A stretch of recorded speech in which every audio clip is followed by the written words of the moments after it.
Bonjour et bienvenue sur notre chaîne chez Nakamoto. Coup de tonnerre sur la scène géopolitique mondiale, ce n'est pas seulement une décision technologique, c'est un geste de rupture, un message clair envoyé à l'Occident. En ce milieu d'année 2025, une annonce vient de faire vibrer les sphères diplomatiques et stratégiques. L'Iran abandonne officiellement l'usage du système GPS américain au profit du Beidou chinois. À première vue, cela pourrait sembler purement technique, mais en réalité, cette décision marque un tournant radical dans les équilibres mondiaux. Pourquoi un tel changement? Pourquoi maintenant? Et surtout, quelles conséquences pour l'avenir? Loin d'être anodin, ce geste symbolise l'intensification des tensions entre les blocs de puissance. Depuis plusieurs années, le monde s'éloigne d'un ordre unipolaire dominé par les États-Unis, et ce choix iranien vient enfoncer un nouveau clou dans le cercueil du monopole technologique américain. La technologie est devenue une arme géopolitique. Et dans ce bras de fer planétaire, le positionnement par satellite, qu'il s'agisse du GPS américain, du Beidou chinois ou du GLONASS russe, est devenu un outil de souveraineté. Cette vidéo va plonger au cœur de cette décision iranienne qui pourrait bien rebattre les cartes du jeu mondial. Avant de commencer cette vidéo, n'oubliez pas de faire un like et commentaire, car cela nous donne beaucoup de force pour continuer à partager du contenu bénéfique et je vous invite à vous abonner à notre chaîne et d'activer la cloche de notification pour rester informé de nos prochaines publications sur l'actualité géopolitique. Merci et bonne vidéo. Contexte historique. L'Iran, la Chine et l'hégémonie technologique américaine.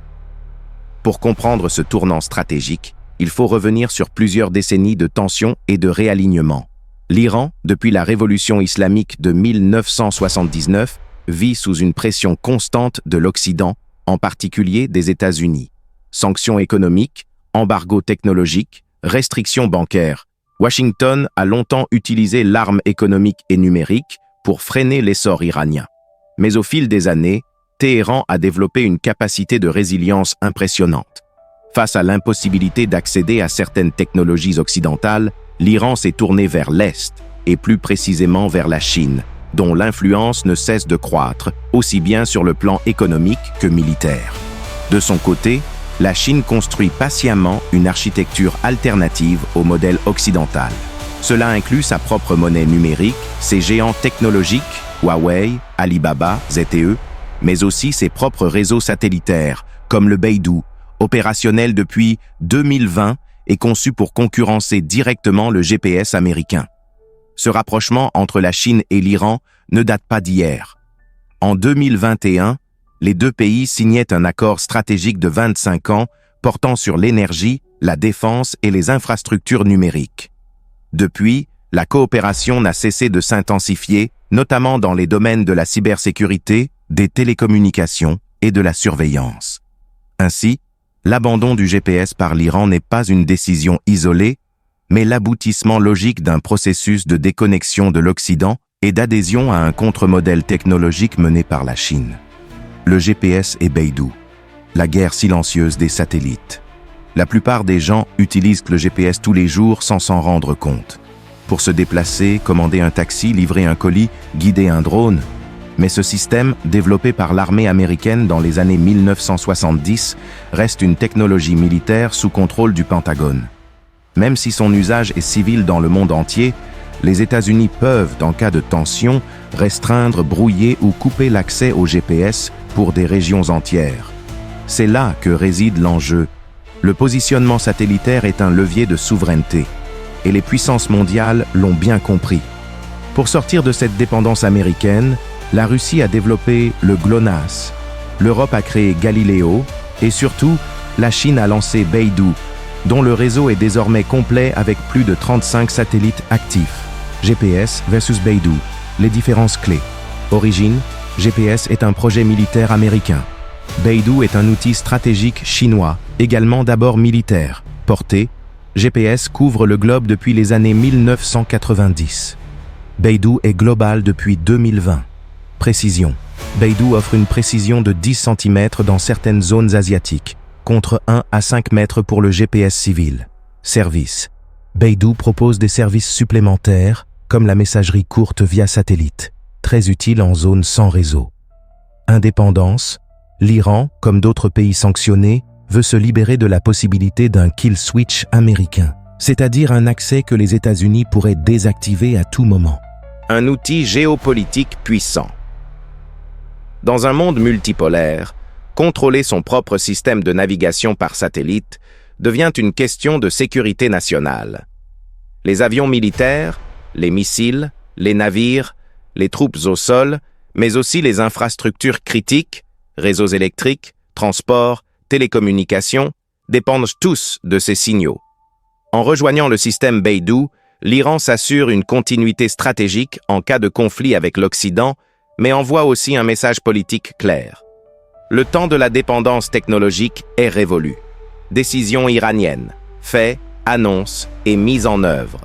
Le 12 juin 2025, lors d'une conférence conjointe à Téhéran entre des officiels iraniens et une délégation chinoise de haut niveau, le ministre iranien des télécommunications a annoncé officiellement que l'Iran allait désactiver progressivement son infrastructure basée sur le GPS américain au profit du système Beidou développé par la Chine.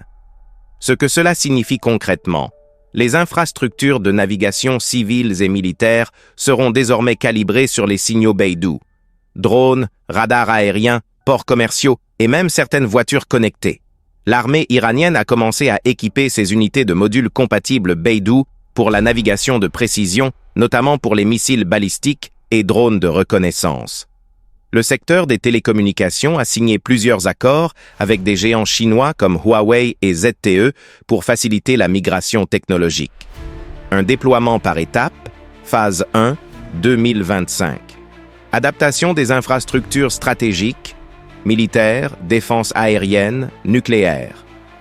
Phase 2, 2026. Migration des réseaux civils, transport urbain, compagnies aériennes et opérateurs mobiles. Phase 3, 2027. Suppression complète de la dépendance au GPS américain. Coopération technique avec Pékin.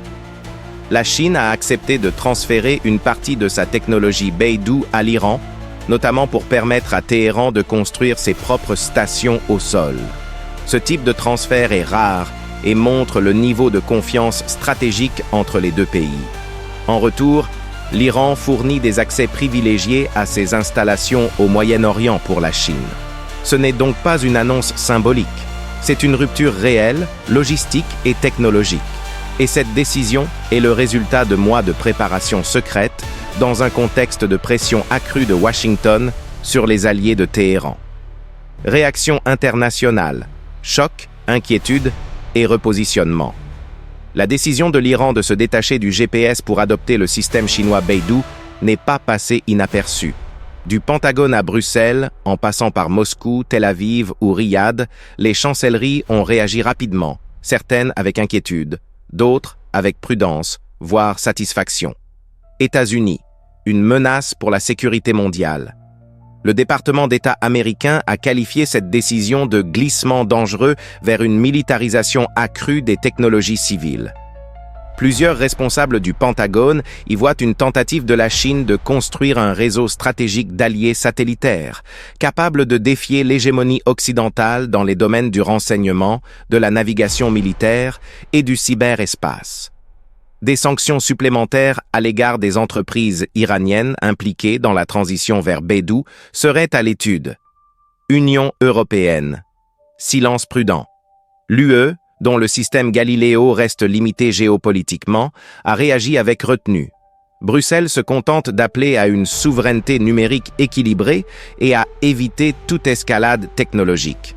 En réalité, plusieurs États membres voient d'un œil préoccupé la consolidation d'un bloc technostratégique sino-iranien qui pourrait fragiliser les efforts européens de médiation dans la région. Russie, approbation tacite. Moscou n'a pas officiellement commenté, mais plusieurs analystes russes proches du Kremlin ont salué cette initiative comme un pas supplémentaire vers un monde multipolaire. La Russie elle-même tente de renforcer son propre système GLONASS et pourrait coopérer davantage avec l'Iran et la Chine dans les années à venir. Chine. Triomphe diplomatique. Pour Pékin, c'est une victoire géopolitique majeure. L'intégration de l'Iran dans l'écosystème Beidou renforce la crédibilité du système chinois à l'international, surtout face aux pays du Sud global. La presse d'État n'a pas caché sa satisfaction, soulignant que le monde tourne le dos à l'hégémonie numérique américaine. Israël et Arabie saoudite, vigilants. Du côté d'Israël, les implications militaires de cette alliance technologique sont prises très au sérieux. À Riyad, on observe ce rapprochement avec prudence, surtout dans le contexte d'une guerre d'influence régionale où la technologie devient un outil stratégique. Conséquences géopolitiques mondiales. Vers un ordre numérique multipolaire, scénario futur. Vers une nouvelle guerre des standards. Le basculement de l'Iran vers Beidou ne marque peut-être que le début d'une vague plus large de désalignement technologique. À mesure que les tensions s'aggravent entre grandes puissances, de plus en plus de pays vont devoir choisir entre l'écosystème américain et l'alternative sino-russe. Scénario 1. Effet domino dans le sud global. Des pays comme le Venezuela, la Syrie, le Pakistan ou l'Éthiopie, qui entretiennent déjà des relations étroites avec Pékin ou Moscou, pourraient eux aussi adopter Beidou pour garantir leur autonomie stratégique. La Chine investit massivement en Afrique, en Asie centrale et en Amérique latine, et Beidou est souvent inclus dans ses offres d'infrastructures globales via l'initiative Belt and Road. Scénario 2. Fragmentation du ciel numérique. À terme, la planète pourrait être divisée en zones de navigation et de communication concurrentes. Un avion civil ou militaire pourrait devoir changer de système de positionnement en fonction de la région survolée, comme on change de langue ou de monnaie en franchissant une frontière. Scénario 3. Tensions militaires accrues. Les systèmes de navigation par satellite sont étroitement liés aux capacités de frappe. Si plusieurs puissances disposent d'infrastructures autonomes, le risque d'erreur, d'accident ou de provocation augmente. On entre alors dans une forme de guerre froide technique où les brouillages, les sabotages orbitaux et les cyberattaques deviennent monnaie courante. Scénario 4. Retour en arrière difficile pour les pays engagés. Une fois que l'Iran ou d'autres aura converti ses systèmes civils et militaires à Beidou, il deviendra très difficile de faire marche arrière. Cela signifie un alignement durable, voire irréversible, avec le bloc technostratégique de Pékin. Conclusion intermédiaire.